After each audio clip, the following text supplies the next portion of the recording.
Blessed be the Lord God Jesus Christ, who was and is to come. Today, I'm here to talk about the flaws in the religion called Islam. You would have heard many people say that Islam is a very beautiful religion. Are you a Muslim, my dear friend? You are. So you have heard that Islam is a very beautiful religion, haven't you? Now, I, to a degree, agree with that. Islam is a beautiful religion. The fact is, it can be beautifully demonstrated to be wrong, to be a fabrication in history. And that's precisely what we are going to look at today. Now, of course, as a faithful Muslim today, you would be trying to follow your Rasulullah, the gem of all your prophets, Muhammad, wouldn't you be?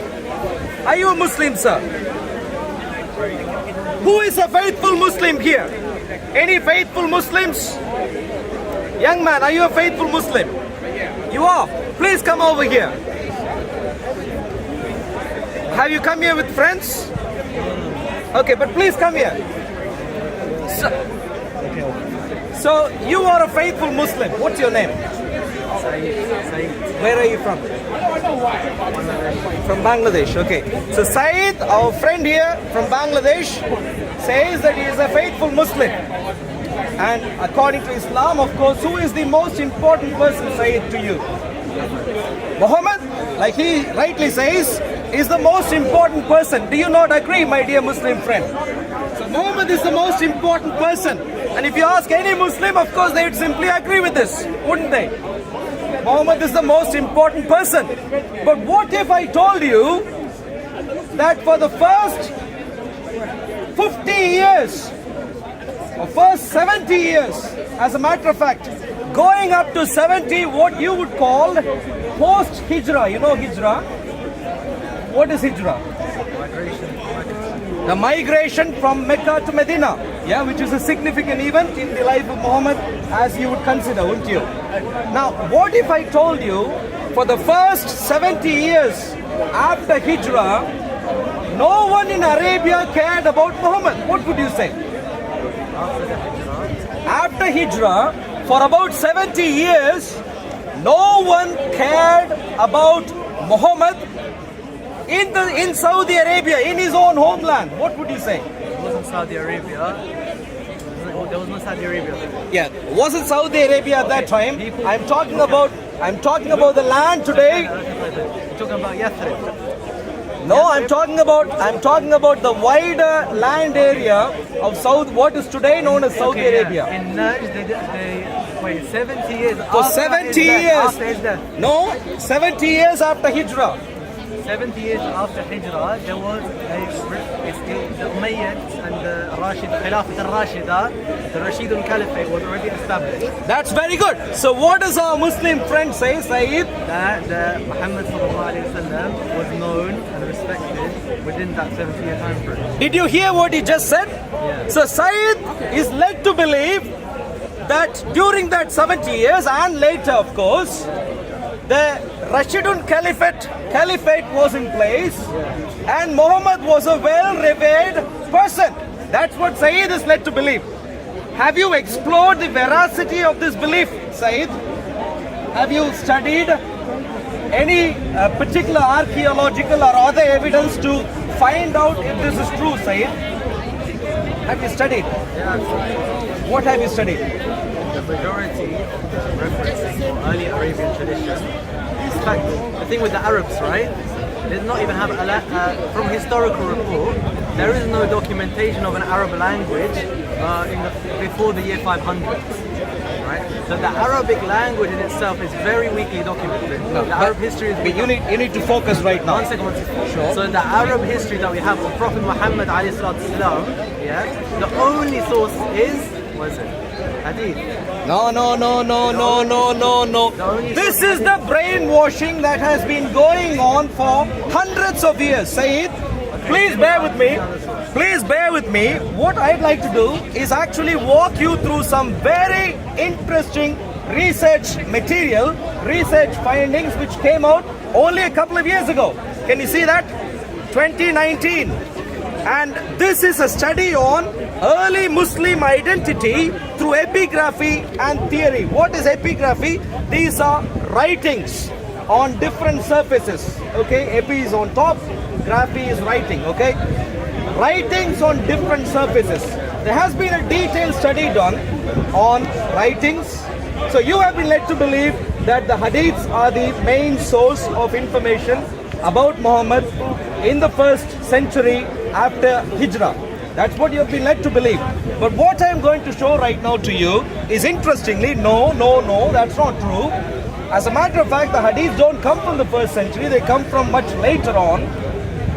But what we rather have are even more fundamental evidence, in this particular case, archaeological evidence in the form of writings, rock engravings and so on, from the region of Saudi Arabia. Now, Sayyid, what would you do if I were to, as I go through this, if I were to demonstrate that in the first 70 years after the Hijrah, that no one cared about Muhammad as a person, whoever he was, number one, that Rashidun Caliphate is most likely did not exist. One second, can I speak for a second? Yeah, you can, I know please. the claim. The claim is that the Abbasid courts created the Islam, Quran and the story of Muhammad after the events. Okay, it's a made-up narration, right? From Abbasid court, they created the whole of Islam. Then they implemented it and they converted everyone. The problem with that report is that we have the manuscript in Birmingham of the Quran. The Birmingham manuscript, which is dated to when? Do you know when it's dated to? Pre-Muhammad.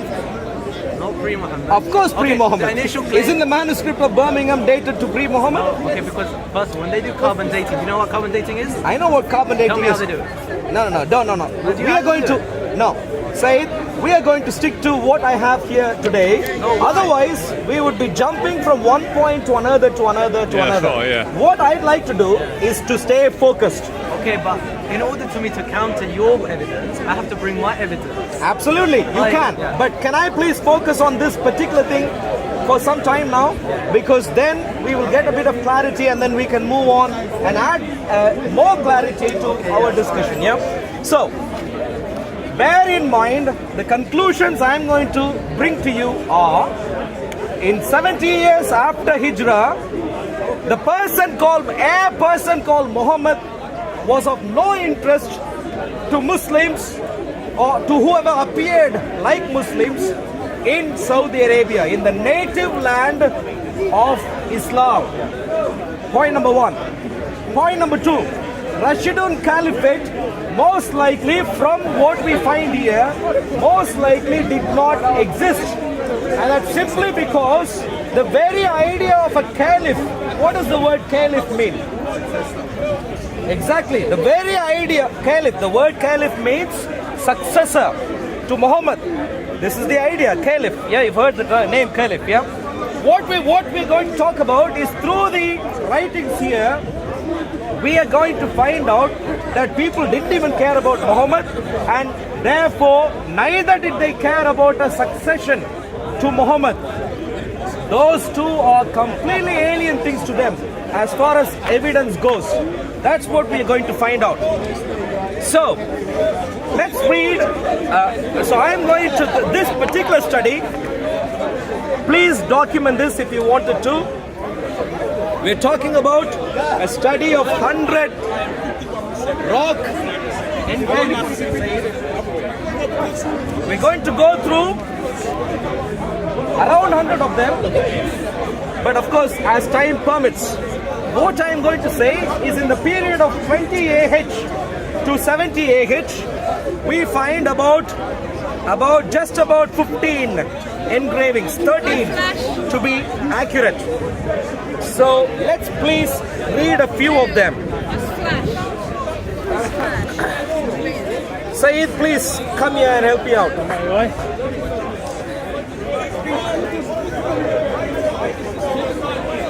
The historically first attested epigraphy, a rock engraving which is from a normal person in Saudi Arabia, is here. Can you see that? Recorded as in 23 AH post Hijrah, yeah? And this one is of not much use for us because what it says simply is something very primitive, not much material use to us. Salima wrote in 23. That's all it says. We don't know anything else from that engraving, so we can't use that. That's fair enough. That second one also, it's hard to make use of that. Please focus here. 24 AH says, what does that one say? The name of Allah. Yeah. So he wrote this at the time when Umar died in the year 24. Okay, so there is a mention about a person called Umar. No qualification given to him. No qualification given to him. Name in the name of Allah, and then the only other reference we find is to a person called Umar. That's all we find there. We're going to now move on. Please, if you could help me out.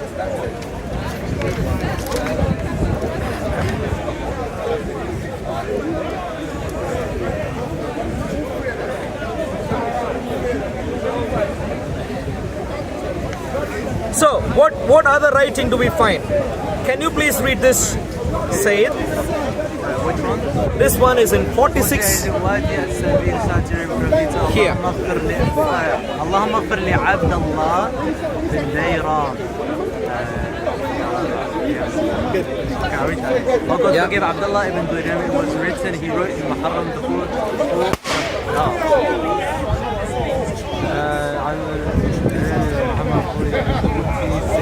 Okay, I don't know what. Yeah, so essentially, references Allah, but no reference to Muhammad. Okay, yeah. No reference to Muhammad so far, as you can find. So, if we can please bear with me for a second here, please.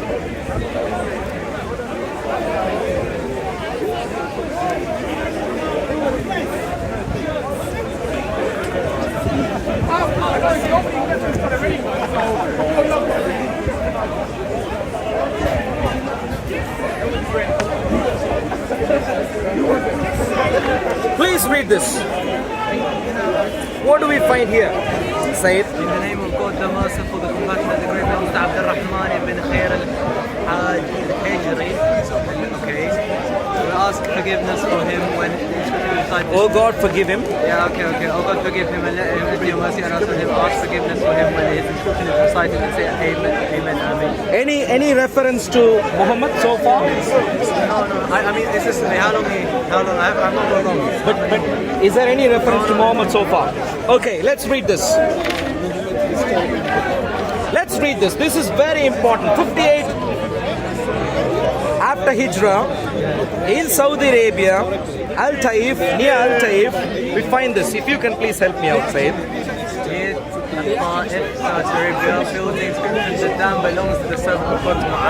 This dam belongs to the servant of God, Muawiyah, the commander of the believers. Very interesting. How is Muawiyah called here? Amir al-Mu'mineen in Arabic. No. How is he called here? The commander al-Mu'mineen of the believers. Yes, the commander of the believers. Now, no. Wait a second. Commander of the believers is one title versus a follower or a descendant of Muhammad. What does the term caliph mean? Khalifa is a successor. Successor of Muhammad. So when you mention the name caliph, a caliph, the successor of Muhammad means much more than a commander, doesn't it? A mere commander is not any successor. Are you with me so far? I don't get the point. No, the point is, if you were to mention about Muawiyah, and if you were to give an accurate description of his role, his office, what would that be? Exactly. If you were to give reference to Muawiyah and reference to his office, the primary idea you would use is that he is a caliph, successor to Muhammad, in an official engraving especially. But what do we find here? What do we find here, Sayyid? Oh God, forgive the servant. Sorry.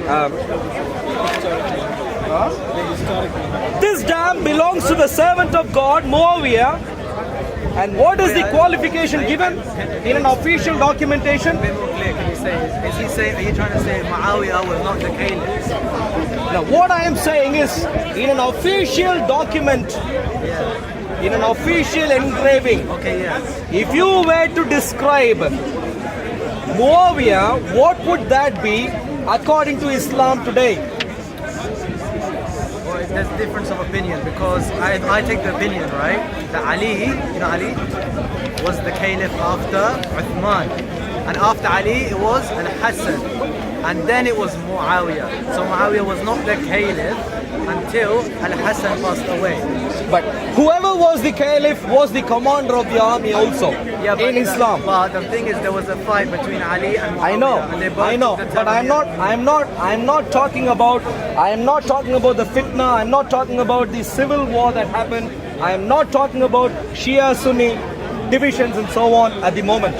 My focus right now is on the simple historical claim that if you were to describe a caliph according to Islamic tradition, what would the term that you would use? If it is an official documentation bringing out details concerning him, how would you describe him? It depends, because in the letter that Muawiyah sent to the ruler of Rome, right?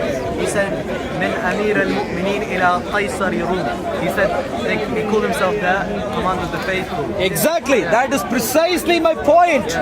When the opportunity was ripe, Sayyid, for the caliph to speak out, the identity that he needed to portray, that he needed to pass on, give out, was the fact that he was the successor of Muhammad, if that were indeed the case. But what we find is that he simply says that he was the commander of the army of the believers. That's all he says concerning himself. Do you see a problem there? Well, I see a problem. In a historical, okay, let's put it this way. You know the Prime Minister of our nation here today, Liz Truss. Yeah? If she were to write a very important letter, please pay attention here. If she were to write a very important letter to the President of the United States, how would she identify herself? As the Prime Minister. When the Prime Minister writes a letter to a foreign dignitary, it would make sense that the Prime Minister would identify herself as the Prime Minister. But what if, when Liz Truss writes a letter, she only says that she was a member of the Parliament in the United Kingdom? What problem do we have? Sayyid, please help me out. It's different, though. This is not same. No. This is the same thing. I let you talk a long time. I know, but you need to stick to the point I'm trying to make. If Liz Truss were to write a letter, please say it. If Liz Truss were to write a letter to the President of the United States, and if she identifies herself only as a member of the Parliament, what problem do we have? Okay. The thing is, it's not the same thing. It's very much the same thing. Can I tell you why? Okay, please. Firstly, Liz Truss saying she's a member of the Parliament does not denote that she's the head of the state. All right? Correct or not? Yes, it doesn't imply. It does not denote that she's the head of the state. But when you have the title Al-Amir, what's Al? It's a definitive article. There's only a singular. Al-Amir, Al-Mu'minin, there's a singular, it's a single, the commander of the faithful. That title was reserved for who? Abu Bakr, Umar, wa Uthman, wa Ali, wa Hassan, wa Hussein, wa Muawiyah. Then the rest, right? It's reserved for the caliph. No. Then every letter. You are not sticking to my point here. Every letter The written point is, commander of a particular army. No, it's not army. Amir is not. Do you know what Amir means? Do you speak Arabic? Please stick to. You don't have to speak Arabic to understand Yes, what you do. Emir is. Yes, you you just do. need to know Okay, what tell me. United Okay, then tell Arab me Emir. Emirates is for you to understand what the word Emir means. Tell me Now, what Emir means please say it. Please understand what I'm trying to say here. And a commander of a particular army. It's not an army. No. Please, I'm trying to make a different point here. A commander of a particular army. When I say I'm a commander of a particular army, what kinds of things do you have in your mind about me? That I am the commander of an army. I lead an army. I command an army. When I say it, I obey. That's all is in your mind, isn't it? But to say that I am the follower of Muhammad, a descendant of Muhammad, I am the one who has taken over the reins from the shoulders of Muhammad. What does that mean to you, Caliph? What does that mean to you? Now I finally understand what you're trying to say. Exactly. Please explain to me. What would that mean to you? The problem here, okay? No. Please answer tell you me. the problem. Can I tell you Please. the problem? No. But before you go to the problem, please stick to my question. Explain to me, if I were to say I am a caliph, what picture do you have in your mind? You know, it's trust, yeah? Say it, please answer my To be question. denoted as the head of state, does she have to say, I'm the successor of Boris Johnson? No, she doesn't. Does her not saying, I'm the successor of Boris Johnson, basically remove his existence? If you say you are the prime minister today, Yeah, you don't have to say, you are automatically understood to be well done. the successor Exactly. of David Cameron. Well done. But if you say you are the commander of a particular army in a public document, it doesn't automatically mean you're following a particular person called Muhammad in history. Amir does not mean you're commander of an army, it means you're commander of a nation. Listen, when Muhammad Commander of the believers. It does not explain the idea that you have succeeded Muhammad. yeah, why does it have to? Are you willing to say, okay, let me put it this way. Yeah. Technically speaking, who is the first caliph? Abu Bakr. Who did he follow? Muhammad. So Muhammad is the first Yeah. person to be followed by a caliph, yeah? But yeah, they didn't use that term. What's that? They didn't use that term when they gave him the bay'ah. Okay, you know what bay'ah is? You know what bay'ah is? Say it. Bay'ah, do you know what Ahl Saqifa is? You know what Saqifa is? Say it. Now, I don't want your fancy ideas. You don't know what happened. You What know I am history. saying is a simple thing, and that is when you go back to archaeological artifacts before 70 AH do not have this idea that a particular person is a caliph. And that is simply because they also don't have the idea that there was a particular person called a prophet, Muhammad. This is the reality you need to deal with.